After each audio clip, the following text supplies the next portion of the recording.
Once upon a time, in the heart of Sweden's sprawling evergreen landscape, there was a little farm named Ness. And nestled within that verdant landscape, there was a little girl with big dreams, Astrid Lindgren. Born on November 14, 1907, Astrid was a girl with a twinkle in her eye and an abundance of imagination. She was the second of 4 children, raised in the lap of nature, surrounded by fields and forests, farm animals and fairy tales.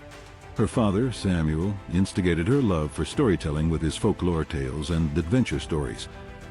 Every night, bundled in their cozy huts, Astrid would listen to her father's stories with wide-eyed wonder. Life on a farm, you see, was often filled with excitement, danger, and adventure.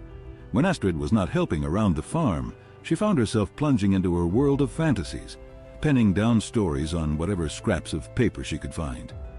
Little did she know, this hobby of storytelling was going to make her a beloved icon for children all around the world.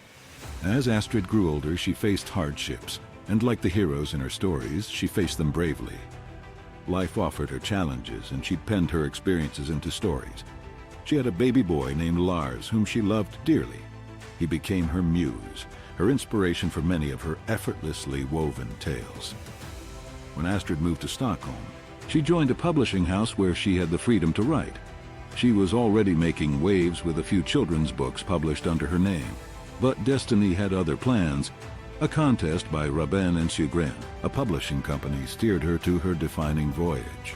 Astrid invented a fiery, independent, pig-tailed girl, Pippi Longstocking, who lived alone and had superhuman strength. The competition found its winner, and the world found a delightful protagonist who would go on to become an iconic figure in children's literature. Pippi Longstocking arrived like a gust of fresh wind that whimsically altered the children's literary landscape, showing us that children, particularly girls, could be strong, independent, and rebellious. Oh, how we loved her adventures and her audacity. But Pippi was just the beginning. Narratives about Emil in Lönneberga, Ronja the robber's daughter, followed, all echoing the same spirit of empowerment. Astrid was more than just a children's author. Her stories were wrapped in the cloak of fun and adventure, but served a crucial purpose. She used her tales to campaign for children's and animal rights and to voice out against injustice. She was a storyteller, indeed, but she was also an advocate, using her pen and her popularity to make real changes. As the years passed, Astrid's stories permeated and transcended geographical boundaries, becoming a global phenomenon. She received awards and honors, plaques and praises. The most significant accomplishment, perhaps, was when Astrid Lindgren's World, a park in Sweden, opened up, bringing her stories to life in colorful displays. When Astrid took her last breath in 2002, she left behind an unerased mark in the world of children's literature. She gave us stories set in a time and place utterly different from ours, but filled with characters for whom we developed a deep-rooted affinity.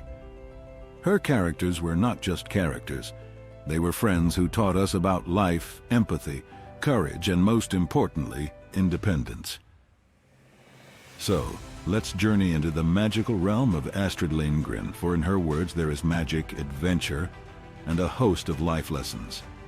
As our adventure unfolds, remember to pack your imagination and let the world of Astrid Lindgren unfurl its magic around you, because her stories are more than just stories. They are windows to a world where children are brave, where justice prevails, and where, no matter how tough things get, there's always a ray of hope.